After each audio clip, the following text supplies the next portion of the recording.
साथियों, सुधा जी ने मेरे बारे में बहुत कुछ कहा है। मुझे कुछ बढ़ा चढ़ाकर आप लोगों के सामने पेश करने की उन्होंने कोशिश की है, लेकिन इस ग्राउंड रियलिटी को हमें समझना चाहिए कि किसी भी मनुष्य का स्टेचर पोस्ट के कारण बड़ा नहीं होता है, बल्कि उस मनुष्य का स्टेचर यदि बड़ा होता है तो अपने डीड्स के कारण बड़ा होता है। परम पूज्य श्री चिन्नारियार स्वामी जी, परम पूज्य श्री रविशंकर जी और आंध्र प्रदेश के राज्यपाल आदरणीय विश्वभूषण हरिचंदन जी और मुख्य ट्रस्टी आदरणीय जी रामेश्वर राव जी, जिनका एक मेजर कंट्रीब्यूशन इस प्रोजेक्ट के पीछे रहा है, और इस ट्रस्ट के अध्यक्ष श्री भास्कर राव जी और जिला अध्यक्ष श्री नरसिम्हा राव जी। जय श्रीमन नारायण। देवियों सज्जनों, यह मेरे लिए बहुत ही सौभाग्य की बात है। मानव इतिहास की महान विभूतियों में से एक स्वामी रामानुजाचार्य जी के अवतरण के सहस्त्राब्दी वर्ष समारोह में मुझे आप सभी महान भावों के बीच उपस्थित होने का अवसर मिला है। स्वामी रामानुज की यह भव्य और विशाल प्रतिमा, स्टैच्यू ऑफ इक्वलिटी को मैं उनके पुनर्अवतार के रूप में देखता हूं।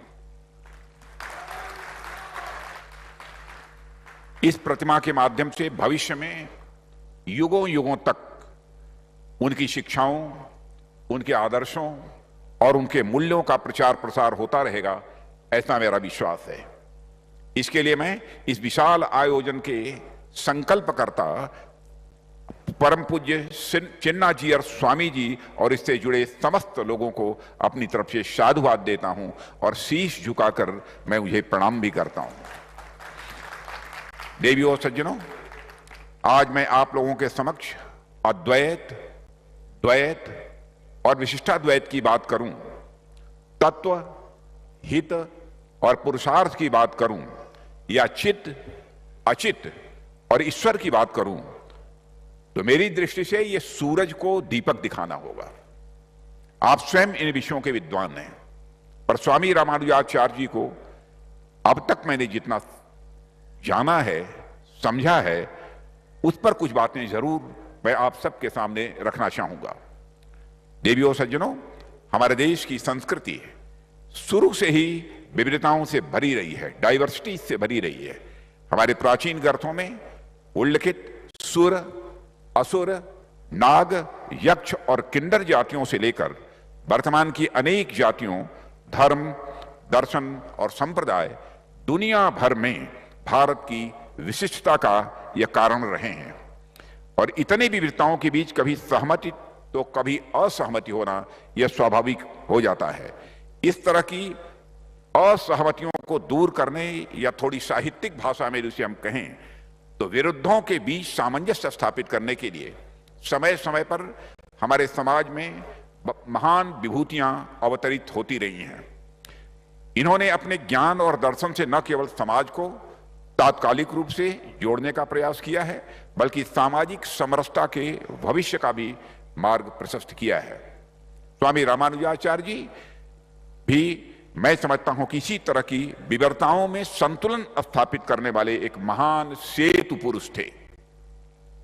आदिशंकर के बाद सनातन धर्म पर जिन महात्मा का सर्वाधिक असर हुआ है वह हमारे रामानुजाचार्य जी थे। आचार्य शंकर, रामानुजाचार्य जी, माधवाचार्य जी, ये तीन विभूतियां ऐसी थीं जिन्होंने हिंदू आध्यात्मिक जीवन को एक समेकित आधार दिया। हालांकि तीनों एक दूसरे के समर्थक नहीं थे।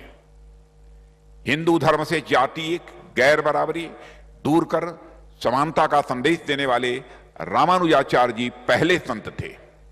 उन्होंने जात की जकड़न से धर्म और हिंदू संत परंपरा को मुक्त किया। 1000 साल पहले उन्होंने गैर बराबरी तोड़ते समानता का परचम लहराते हुए वैष्णव संप्रदाय को सभी जातियों के लिए खोल दिया। उन्होंने तथाकथित अछूत तथा पिछड़ी जातियों के लिए भी धर्म, भक्ति और पूजा के दरवाजे खोले। हम आज जात से मुक्त होने की कामना करते हैं, जातियों को तोड़ने और एक समरस भारत को बनाने का संकल्प लेते हैं। कल्पना कीजिए, 1000 साल पहले रामानुजाचार्य जी ने तत्कालीन सामाजिक व्यवस्था की परिधि में रहते हुए भक्ति में समानता का उद्घोष किया था। उनका कहना था कि भक्ति सभी जातियों और संप्रदायों से ऊपर है। वे ईश्वर की आराधना के लिए जातीय समानता के हिमायती थे, जिस समानता के सिद्धांत को हमने 72 ईयर्स पहले अपने संविधान में अपनाया था। रामानुजाचार्य जी 1000 साल पहले उसकी आवाज बन रहे थे। उन्होंने वैष्णव संप्रदाय को एक उदार मानवतावादी सामाजिक आधार भी दिया था। उस वक्त धर्म और सनातन हिंदू परंपरा की प्रैक्टिस कुछ खास वर्गों के लिए ही हुआ करती थी। रामानुजाचार्य जी के अथक प्रयासों से ही भक्ति आंदोलन जन जन तक पहुंचा था, खासकर समाज की पिछड़ी जातियों और निचले पायदान तक। रामानुजाचार्य जी ने समूचे भक्ति आंदोलन को एक दार्शनिक आधार दिया। उनका मानना था कि वैदिक सूक्त और उपनिषद के मंत्र रटने मात्र से ही ज्ञान प्राप्त नहीं होता है। ज्ञान का स्रोत ईश्वर की भक्ति में है और निष्काम कर्म से ही सच्ची भक्ति की शुरुआत होती है। रामानुजाचार्य से ही भक्ति आंदोलन उत्तर भारत में पहुंचा। उनके खास शिष्य रामानंद जी ने ही उत्तर भारत में भक्ति आंदोलन के वाहक की भूमिका निभाई। रामानंद जी के शिष्यों में सभी जाति और वर्ग के लोग भेदभाव भूल कर आए। तथाकथित पिछड़ी जातियों ने भी अपने संत और भक्त कवि भी पैदा किए। उत्तर भारत में इस वैष्णव परंपरा में जो भक्ति कवि हुए उनमें कबीर, रैदास, सेना, रजब, पीपा जैसे संत पैदा हुए, जो जुलाहा, चर्मकार, दुनिया, नाई, कुम्हार आदि जातियों से आते थे। समरसता का इससे बड़ा उदाहरण और कोई दूसरा क्या हो सकता है कि उन्होंने अपने गुरु मंत्र को भी सभी के साथ साझा किया, चाहे वह किसी भी जाति का हो। मंत्रों की प्राप्ति के लिए वे एक ही योग्यता चाहते थे, समर्पण और साथ ही साथ सीखने की उत्सुकता।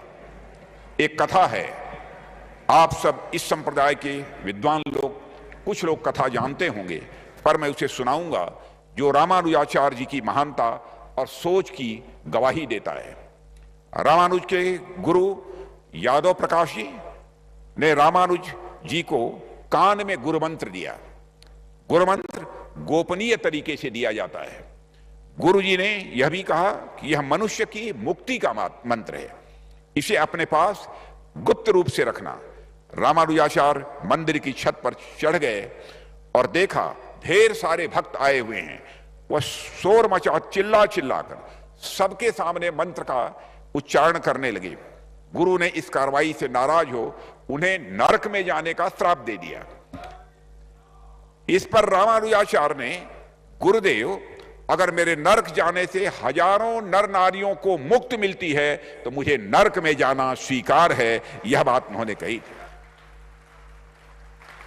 रामानुज जी की इस उदारता से ही गुरु प्रसन्न हुए। उन्होंने कहा, जाओ, आज से विशिष्टाद्वैत मत तुम्हारे नाम से रामानुज दर्शन के नाम से जाना जाएगा। ऐसे थे रामानुजाचार्य जी। जीवन से मुक्ति का मंत्र लेकर मेरे पास ही क्यों रहे, उसे जन जन तक जाना चाहिए। रामानुज जी के समय समाज के प्रशासन और प्रबंधन का केंद्र मंदिर हुआ करते थे और मंदिरों पर समाज का एक वर्ग, एक खास जात का नियंत्रण था। रामानुजाचार्य जी ने बाकी जातियों के लोगों को मंदिर का 50% का काम आवंटित कर धर्म में समावेशिता को उन्होंने प्रोत्साहित किया। उनके प्रयास से मंदिरों में प्रवेश के लिए जाति के आधार पर कोई प्रतिबंध नहीं रह गया। उन्होंने तय किया कि मंदिरों के रख रखाव में सभी जातियों की भूमिका हो, जो प्रेरणा स्रोत भी बने। उन दिनों मंदिर ही ज्ञान, रोजगार और संस्कृति के केंद्र हुआ करते थे। वही तब के विश्वविद्यालय थे, व्यापार और मेलजोल के केंद्र थे। उनका मानना था कि भोजन भले ही अलग अलग हो पर भजन साथ साथ होना चाहिए। बाद में उन्होंने इस अवरोध को भी तोड़ दिया और उनकी शिक्षा थी ईश्वर की भक्ति में किसी पुरोहित वर्ग की कोई जरूरत नहीं है। देवियों सज्जनों, रामानुज जी सगुण ईश्वर के उपासक थे। उन्होंने अपने विचारों के जरिए से प्राचीन भागवत वैष्णव धर्म की परंपरा को आगे बढ़ाया और उसे दार्शनिक आधार भी उन्होंने प्रदान किया। रामानुजाचार्य जी अस्पृश्यों के साथ भेदभाव करने के खिलाफ थे। उनका कहना था विश्व रचयिता ने कभी किसी के साथ कोई भेदभाव नहीं किया। इन्होंने जन्म या जात के बजाय व्यक्ति के आध्यात्मिक ज्ञान के आधार पर सम्मान की बात की और वेदों के गूढ़ और सर्वोत्कृष्ट ज्ञान को मंदिरों से बाहर निकालकर आम जन तक पहुंचाने का काम रामानुजाचार्य जी ने किया। रामानुज जी के दर्शन में तीसरा तत्व प्रकृति है, जो जड़ अथवा चेतन है। यह ज्ञान रहित तथा विकारी द्रव्य है। प्रकृति रूपी बीज से तथा जीवात्माओं से के पूर्व संचित कर्मों से ईश्वर संसार की रचना करता है। रामानुज जी ने भक्ति को मोक्ष प्राप्ति का सर्वोत्तम साधन बताया है, जो सदैव सभी के लिए सुलभ है। इनके अनुसार मोक्ष की अवस्था में आत्मा का परमात्मा यानी ब्रह्म में विलय नहीं होता, अपितु वह ब्रह्म के सदृश हो जाता है, यानी ब्रह्म प्रकार हो जाता है। 12 वर्ष की आयु में ही रामानुजाचार्य जी ने को वेदांत का ज्ञान इतना बढ़ गया कि कभी कभी इनके तर्कों का उत्तर देना गुरु यादव प्रकाश जी के लिए कठिन हो जाता था। इनकी विद्या की ख्याति धीरे धीरे बढ़ने लगी और वैष्णव आचार्य यमुनाचार्य जी इन्हीं दिनों गुप्त रूप से आकर इन्हें देख गए और इनकी प्रतिभा से बेहद प्रसन्न हुए। उन्हें अपना शिष्य बनाया।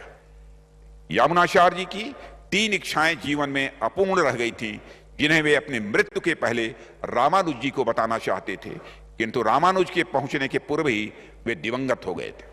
उनकी 3 अंगुलियां मुड़ी रह गई थीं। लोगों ने इसका कारण वे 3 प्रतिज्ञाएं बताईं, जो इस प्रकार थीं। पहला, ब्रह्मसूत्र का भाष्य लिखना। दूसरा, दिल्ली के तत्कालीन सुल्तान के हाथ से श्री राम मूर्ति का उद्धार करना। तथा तीसरा, दिग्विजय पूर्वक विशिष्टाद्वैत मत का प्रचार करना। रामानुज जी ने ज्यों ही इन्हें पूरा करने का वचन दिया, त्यों ही यमुनाचार्य जी की उंगलियां सीधी हो गईं और यमुनाचार्य जी का अंतिम संस्कार कर वे सीधे कांची चले गए। रामानुजाचार्य जी प्रतिदिन नदी का स्नान करने जाया करते थे। जब ये स्नान करने जाते थे तो एक ब्राह्मण दशात के कंधे का सहारा लेकर जाते थे और लौटते समय एक शूद्र के कंधों का सहारा लेकर लौटते थे। वृद्धावस्था के कारण उन्हें किसी के सहारे की आवश्यकता है, यह बात तो सभी समझते थे, किंतु आते समय ब्राह्मण का और लौटते समय शूद्र का सहारा सबकी समझ से परे था। लोग आपस में चर्चा करते थे कि वृद्धावस्था में रामानुजाचार्य जी की बुद्धि को क्या हो गया है। नदी स्नान कर शुद्ध हो जाने के बाद अपवित्र शूद्र को छूने से स्नान का महत्व ही भला क्या रह जाता है। शूद्र का सहारा लेकर आए और स्नान के बाद ब्राह्मण का सहारा लेकर जाएं तो भी बात समझ में आती है। साथियों, एक दिन एक पंडित से रहा नहीं गया। उसने रामानुजाचार्य से पूछ ही लिया, प्रभु आप स्नान करने आते हैं तो ब्राह्मण का सहारा लेते हैं, किंतु स्नान कर लौटते हैं तो शूद्र आपको सहारा देता है, क्या यह नीति के विपरीत नहीं है? यह सुनकर आचार्य रामानुजाचार्य जी बोले, मैं तो शरीर और मन दोनों का स्नान करता हूं, केवल शरीर का स्नान नहीं करता हूं, शरीर और मन दोनों का स्नान करता हूं। ब्राह्मण का सहारा लेकर आता हूं और शरीर का स्नान करता हूं, किंतु तब मन का स्नान नहीं होता, क्योंकि उच्चता का भाव पानी से नहीं मिटता है, वह तो स्नान कर शूद्र का सहारा लेने पर ही मिटता है। यह बात रामानुजाचार्य जी ने कही। ऐसा उन्होंने कहा, ऐसा करने से हमारा अहंकार धुल जाता है और सच्चे धर्म के पालन की हमें अनुभूति होने लगती है। ऐसे थे हमारे महान रामानुजाचार्य जी, जिन्होंने भारतीय संस्कृति और संस्कार को एक नई ऊंचाई देने का काम किया। हमारी संस्कृति केवल इसलिए महान नहीं है, वह 5 या 10 हजार साल या उससे पुरानी की यह संस्कृति है, बल्कि यह इसलिए महान है कि स्वामी रामानुज जैसे श्वेत पुरुषों के माध्यम से आदि से वर्तमान तक अविच्छिन्न रूप से यह जुड़ी हुई है। इसलिए हम देखेंगे तो पाएंगे कि रामायण से लेकर रामानुज तक, वेदों से लेकर विवेकानंद जी तक और गीता से लेकर गांधी जी तक भारतीयता के शाश्वत मूल्य हमें आपस में गूंथे हुए दिखाई देते हैं। देवियों और सज्जनों, ऊपर से देखने पर तो द्वीपों की तरह तमाम संतों और भक्तों की विचारधारा में हमें अंतर मिल सकता है, पर अंदर से देखेंगे तो पाएंगे कि वह समानता और जगत कल्याण के धरातल पर आपस में जुड़े हुए हैं। भारत के वैचारिक और दार्शनिक इतिहास को उठाकर देखिए, चाहे आदि शंकराचार्य जी हों या रामानुजाचार्य जी हों, अद्वैत हो या विशिष्टाद्वैत हो या द्वैत हो, इस फुल स्पेक्ट्रम आइडियोलॉजिकल डाइवर्सिटी में एक मौलिक एक रूपता है, और यह एक रूपता है ह्यूमन इक्वालिटी की, और यह एक रूपता है ह्यूमन डिग्निटी की। बाबा साहब भीमराव अंबेडकर द्वारा लिखे गए हमारे संविधान को मैं इसे भारतीय वैचारिक परंपरा की एक कड़ी मानता हूं, और भारत में ही नहीं बल्कि सारे विश्व में प्रचलित ह्यूमनिस्ट आइडियोलॉजी उसी विरासत का ही एक हिस्सा है। Lincoln, Martin Luther king junior, Mandela आदि में भी मैं ह्यूमन डिग्निटी और इक्वालिटी के प्रति वही कमिटमेंट मैं देखता हूं। आत्मना मोक्षार्थम जगत हिताय च कहकर हमारी संस्कृति मानवता के प्रति कल्याण भाव का ही संदेश देती है, और जगत हित के बारे में वही सोच सकता है जिसमें उसमें एकत्व और एक तत्व यानी ईश्वर का भाव देखता हो। गीता में श्री कृष्ण स्पष्ट कहते हैं, वासुदेवः सर्वमिति स महात्मा सुदुर्लभ, यानी ईश्वर सर्वत्र है, ईश्वर सर्वत्र है। ऐसा मानने वाले महात्मा इस दुनिया में अत्यंत दुर्लभ है। स्वामी रामानुजाचार्य जी ने उन्हीं दुर्लभ महापुरुषों में से वह एक हैं जिन्होंने सर्वत्र ईश्वर के दर्शन करते हुए अपने जीवन मूल्यों और आदर्शों से समाज में समरसता का प्रसार किया। वह जब थिरुकुलथार कहकर समाज के सभी वर्गों के लिए दिव्य जन्म की अवधारणा को सामने लाते हैं तो उसका अर्थ समस्त प्राणियों में ईश्वर का दर्शन ही होता है। उनके विशिष्टाद्वैत में अद्वैत इसलिए विशिष्ट नहीं है कि वह ब्रह्म है, बल्कि इसलिए कि वह ब्रह्म होकर भी समस्त प्राणियों में समान रूप से वह व्याप्त हैं।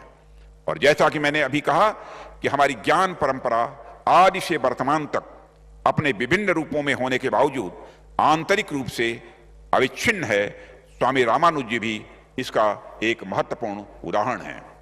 देवियों और सज्जनों, हमारे वेदांतों में जिसे तत्वमसि अथवा ईशावास्य मिदम सर्वम कहा गया, थिरुकुलथार में उसी का विस्तार देखने को मिलता है।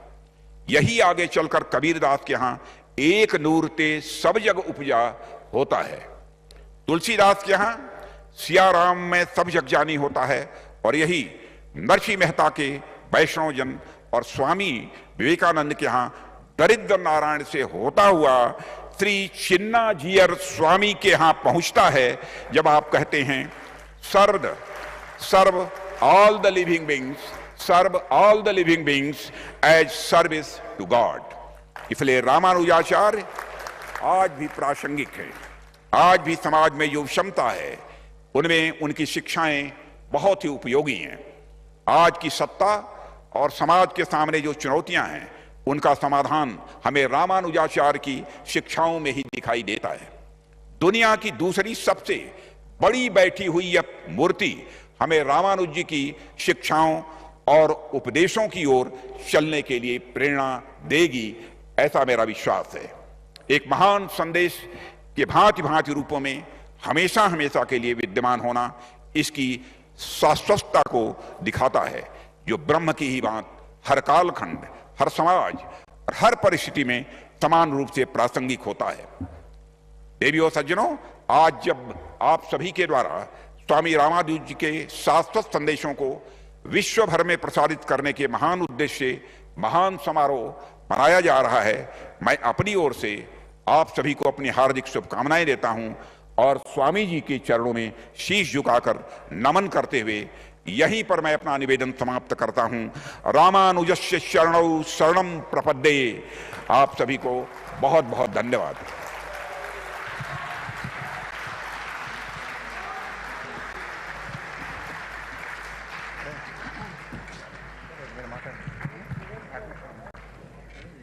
Thank you, Honorable Minister Shri Rajnath Singh Ji, for the lovely message and emphasizing on the preachings of Ramanujacharya, which is the need of the hour in this society now.